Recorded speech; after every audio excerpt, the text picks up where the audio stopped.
आज हम पढ़ेंगे डाइजेस्टिव सिस्टम के बारे में। आप लोगों ने पढ़ा होगा, इस तरीके से रिवीजन करते हैं। चलिए, तो डाइजेस्टिव सिस्टम में सबसे पहले आता है मुंह। जब आप खाना मुंह में रखते हैं तो डाइजेशन चालू हो जाता है।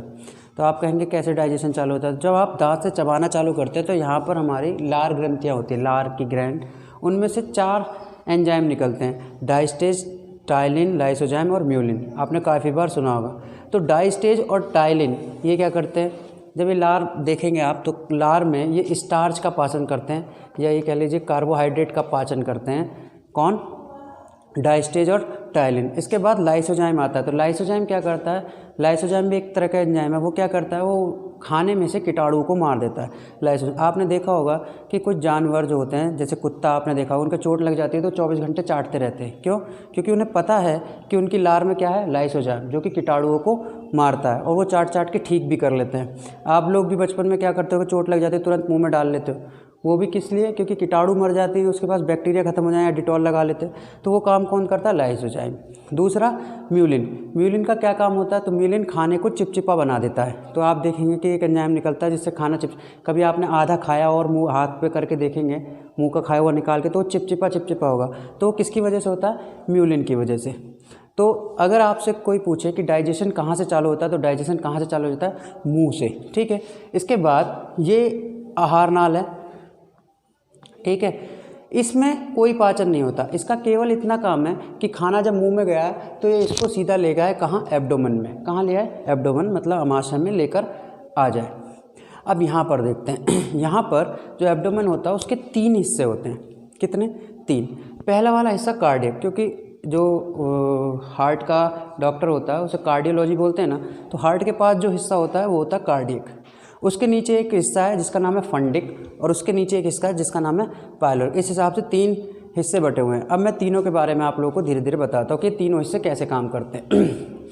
तो कार्डियक क्या करता है? कार्डियक की दीवारों पर से HCl निकलता है। आपने सुना होगा कि हमारे पेट में HCl है। कहाँ से निकलता है? वो कार्डियक, एब्डोमेन के कार्डियक वाले पार्ट से HCl निकलता है। तो HCl का काम क्या होता है? HCl खाने को और छोटा छोटा तोड़ देता है।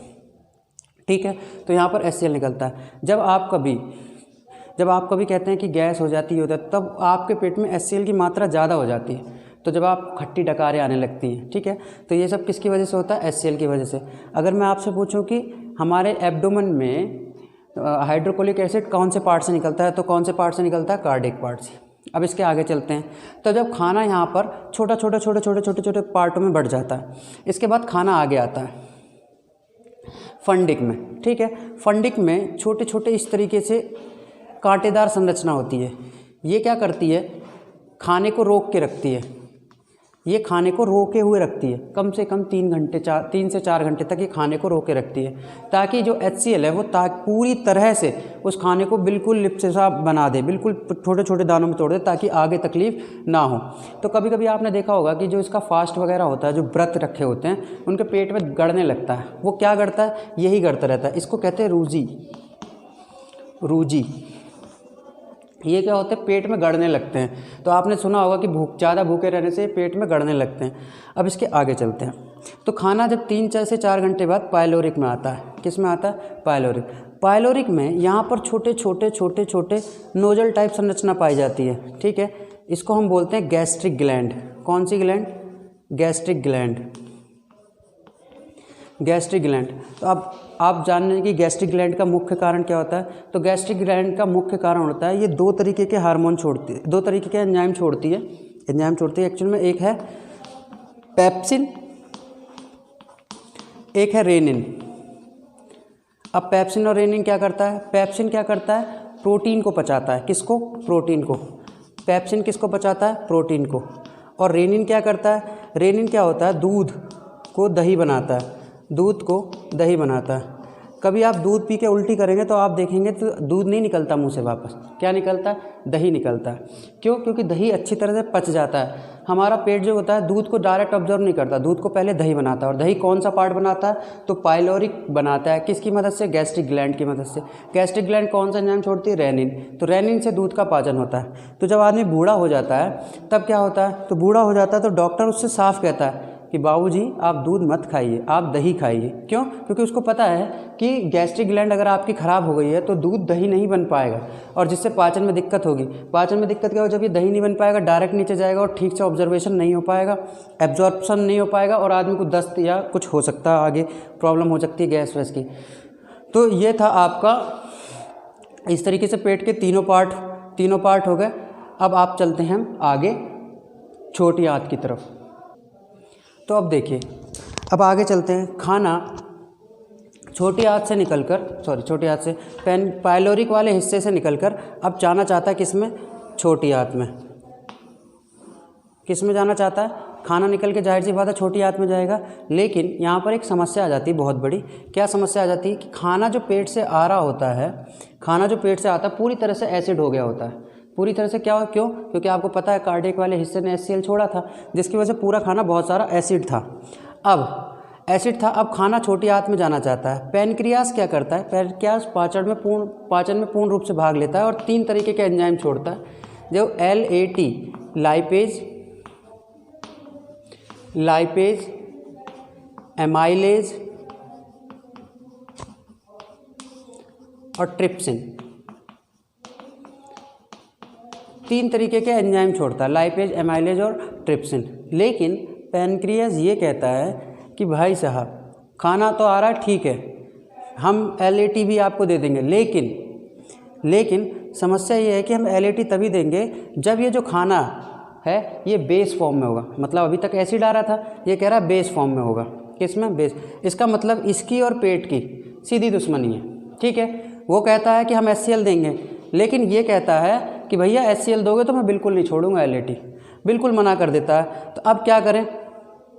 तो यहाँ पर छोटी आंत के पास समस्या आती है कि खाना अब आगे आएगा कि नहीं आएगा। आएगा तो सब चीज़ों को ख़राब कर देगा क्योंकि पचेगा नहीं। उसको ज़रूरत है किसकी?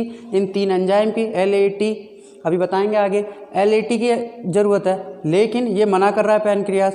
तो इसमें इन दोनों में एक मिडिल लेवल का काम करता है, जो है आपका लीवर, यकृत, ठीक है।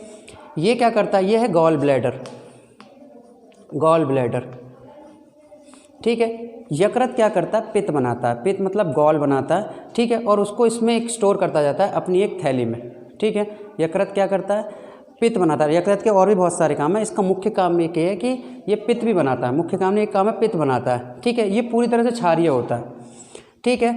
तो अब जो इन दोनों की दुश्मनी चल रही थी, पेट की और पैनक्रियास की, इसमें यकृत उतरता है और छोटी आंत से कहता है कि भैया मैं आपके खाने को पूरी तरह से बेस कर दूंगा, बस आप मुझे बता देना कि कब बेस करना है। अब छोटी आंत यहाँ से जब खाना पाइलोरिक से निकलकर छोटी आंत में आ रहा होता है तो यहाँ से एक हार्मोन किसके पास भेजती है? यकृत के पास, जिसका नाम होता है कोलेसिस्टोकाइनिन।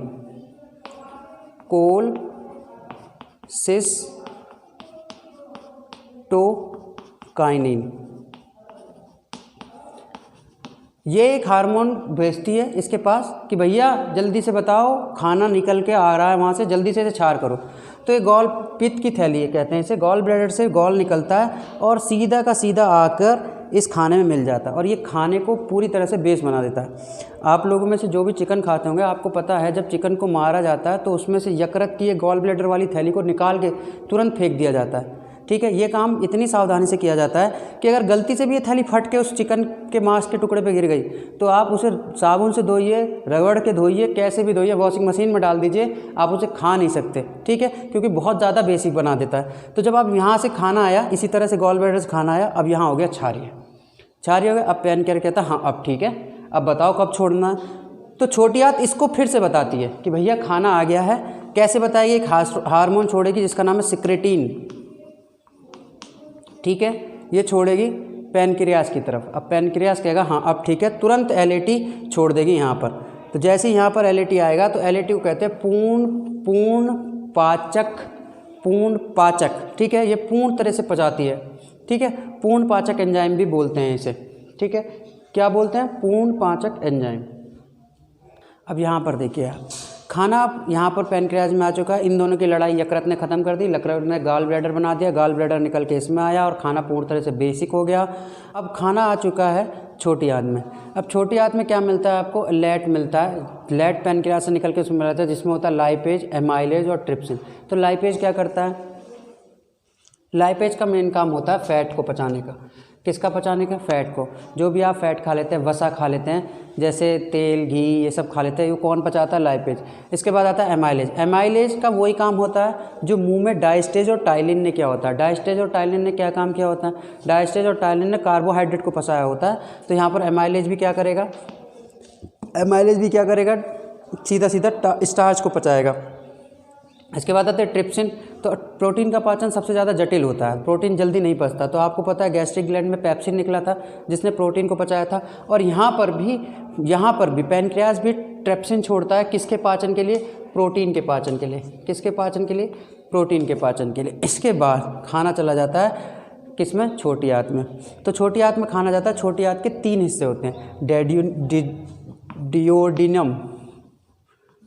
डियोडोनम और जेजुनम और इलियम, 3 हिस्से होते हैं, ठीक है। डियोडोनियम, जेजुनम और इलियम। इससे खाना होते हुए चला जाता है। यहाँ पर पूर्ण पाचक होते हुए यहाँ पर छोटी आंत क्या करती है, छोटी आंत के सुक्रोज के लिए छोटी आंत में कई सारे से पाचन हार्मोन निकलते हैं, पाचन एंजाइम निकलते हैं। जैसे सुक्रोज पाचन करता है सुक्रोज का, लैक्टोज पाचन करता है लैक्टोज का, ठीक है। इस तरीके से ग्लूकोज पाचन करता है ग्लूकोज का। तो इस तरीके से बहुत सारे निकलते हैं, खाना सारा का सारा पच जाता है। लेकिन यहाँ पर कहीं भी खाने का एब्जॉर्प्शन नहीं होता। एब्जॉर्प्शन मतलब उसमें विटामिन, कार्बोहाइड्रेट, वसा, ये सब निकालने का काम नहीं होता।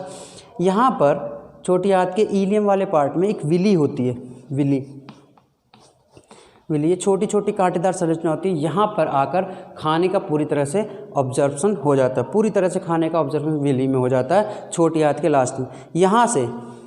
यहाँ से खाना चला जाता है किसमें चला जाता है खाना, बड़ी आंत में। यहाँ से खाना बड़ी आंत में चला जाता है, बड़ी आंत से होते हुए सीधा मल के रूप में बाहर। बड़ी आंत में क्या होता है, बड़ी आंत में खाने का पाचन नहीं होता। बड़ी आंत में केवल और केवल जल का ऑब्जर्वेशन होता है। आपने देखा होगा जो भी आपका मल है उसमें पानी नहीं होता। पानी कब होता है, दस्त लगने पर जब आपकी बड़ी आंत काम करना बंद कर देती है। ये बड़ी आंत है, ठीक है। खाना तो यहाँ से निकल जाता है, जो भी मल के रूप में पता होता है यहाँ, लेकिन वो अभी भी गीला होता है। इस गीले पार्ट में से जल का ऑब्जर्वेशन कौन करता है, बड़ी आंत करती है। और बड़ी आंत इधर से निकाल कर पूरे मल वाले रास्ते से बाहर निकल जाती है। तो ये था complete digestive system. I hope कि आप लोगों को समझ में आया होगा, सारी क्वेरीज क्लियर हो गई। कोई भी डाउट हो आप पूछ सकते हैं। Thank you so much.